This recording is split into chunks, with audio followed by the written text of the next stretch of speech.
हरिओम। आज सुनेंगे 3.40 पतंजल योग सूत्र। यह है समान जयाज्वलनम। समान जयात यानी समान प्राण पे संयम करने से, ज्वलनम प्रज्वलित अग्नि।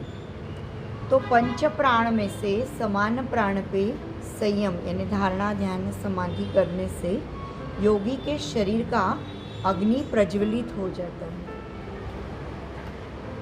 तो आगाशी सर बताते हैं पंच प्राण में से समान अन्न पचन का कार्य करता है। समान यहाँ पे रहता है अपने नाभि के पास, और नाभि के आसपास के उदर भाग में वो कार्यरत एक्टिव रहता है। तो समान वायु पे जो कंट्रोल मिला लेता है उसकी पचन संस्था अच्छी कार्य करती है, मतलब डाइजेस्टिव सिस्टम अच्छी काम करती है। तो उसको रेगुलर मोशन अच्छा आएगा, गैसेस का प्रॉब्लम नहीं, एसिडिटी का प्रॉब्लम नहीं, वो सब। और आगे बताया है कोपर्डेकर जी ने कि नाभि के पास में जो रहने वाला जठराग्नि है उसके आसपास जो रहता है वो सारा समान वायु, और योगी ने अगर उस पर संयम किया तो वो समान वायु पे जीत प्राप्त कर सकता है। तो समान वायु पे जीत प्राप्त की तो योगी के जठराग्नि का तेज बढ़ता है और योगी अग्नि के तरह प्रदीप्त दिखता है। अग्नि का तेज बढ़ा के वो अपना शरीर तेजस्वी और देदीप्यमान कर सकता है। किसी किसी का आपने देखा होगा, योगियों का ऑरा दिखता है, उनका एकदम ब्राइट दिखता है, उनको देखते ही ऐसा ब्राइटनेस लगता है, तो वो उनका जय उस पर प्राप्त हुआ है, ऐसा समझिए। अभी आनंद ऋषि जी बताते हैं कि विशिष्ट प्राणायाम करके समान प्राण शरीर में बढ़ा सकते हैं। उसकी वजह से पचन शक्ति सुधरती है और योगी के खुद के शरीर की उष्णता वो बढ़ा सकता है।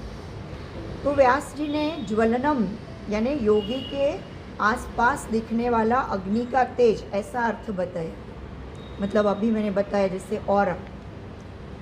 तो उनके मत से समान जय की वजह से योगी के आसपास तेजोवलय ऑरा प्रकट होता है। डॉक्टर तैनी के मत से योग मार्ग के प्रोग्रेस की वजह से ऐसा तेजोवलय आता है। ये ऑरा क्लीनिंग क्यों होता है, अभी आप लोग भी इतने साल से कर रहे हैं तो बताया होगा लोगों ने कि आपका फेस शाइन कर रहा है, कुछ तो फ़र्क है। तो वो अपने आप वो ऑरा आ जाता है। और परंतु उस तेजो वलय का समान जैसे संबंध नहीं है, ऐसा डॉक्टर तैमनी ने बताया। सबके अलग अलग मत इन्होंने बताया। स्वामी प्रभवानंद यानी ऐसे इन्होंने बताया है कि रामकृष्ण परमहंस उनके साथ जो एक साधना करते थे योगी, उनके पास ये सिद्धि थी। एक बार रात को अंधेरे में जाते समय उसने खुद के शरीर से प्रकाश निर्माण करके रामकृष्ण जी को रास्ता दिखाया। ज्ञानेश्वर जी ने भी यही सिद्धि के आधार से उनकी पीठ जो है इतनी गर्म की थी कि मुक्ताबाई ने उसके पीठ के ऊपर मांडे जो थे वो सेके थे।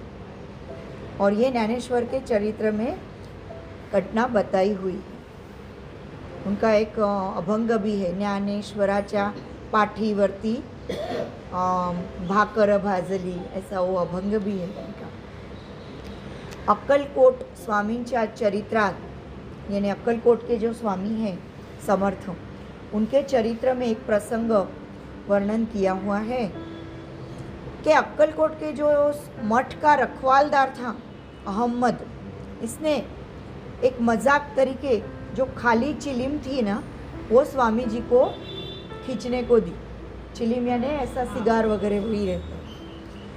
तो स्वामी ने सतत 3 मिनट तक वो चिलिम फूका और उसमें से धूर आने लग गया। मतलब वो खाली था, एम्प्टी था, उसमें कुछ था नहीं, लेकिन फिर भी वो कैसे क्या धुआं बाहर निकाल सके। तो समान वायु पे जय प्राप्त। तो यह उसका ही एग्जाम्पल है, ऐसा लगता है। ऐसा उन्होंने बताया। फिर डेट 6/11/70, इसमें गुरुद्वारा में एक वृद्ध विहंग सिख साधु ने वार्ताहर यानी पत्रकार जो रहते हैं, पुलिस अधीक्षक, सिविल सर्जन और बहुत सारे नागरिकों के सामने उनके साक्षी से कोई भी ज्वालाग्रही पदार्थ ना यूज़ करते हुए खुद को पेटा दिया, जला दिया खुद को। तो उत्तर प्रदेश के इराह जिला में मंजूद्वारा गांव में ये घटना घटी हुई है और ये भी समान जय का ही एग्जाम्पल है। बिना कुछ मतलब साधन से भी अपना शरीर आग से जलाना। सूत्र 3.39 और 40 में उदान और समान इन प्राणों पे संयम करते हुए क्या होता है वो बताया है, कौन सी सिद्धियाँ प्राप्त होती है वो बताया है। परंतु दूसरे 3 प्राण जयों के बाबत में नहीं बताया है, प्राण, व्यान, अपान। तो इसका कारण उन्होंने बताया है कि ये तीनों प्राण चित्त के अधीन नहीं होते हैं, तो प्रकृति के अधीन होते हैं और उसकी वजह से 3.48 में बताया हुआ है कि प्रधान जय प्राप्त होने के बाद में बचे हुए तीनों प्राण के अपने आप जय प्राप्त हो जाता है। मतलब हमने जो देखा उदान और समान, इसके पहले उदान देखा, अभी समान देखा, तो दोनों प्राणों पे जय प्राप्त हो गई, तो बाकी के तीनों प्राणों पे अपने आप जय प्राप्त होने वाला है। डॉक्टर कोलटकर इन्होंने आदि शंकराचार्य के शतश्लोकी और रुद्रोपनिषद इस ग्रंथ के आधार से बताया है कि प्राण, व्यान और अपान ये 3 ही प्राण ईश्वरीय प्रेरणा की वजह से ही कार्यरत है। तो उसकी वजह से उसके ऊपर संयम साध के सिद्धि प्राप्त करने का उपाय ऋषि पतंजलि ने बताया ही नहीं। ठीक है।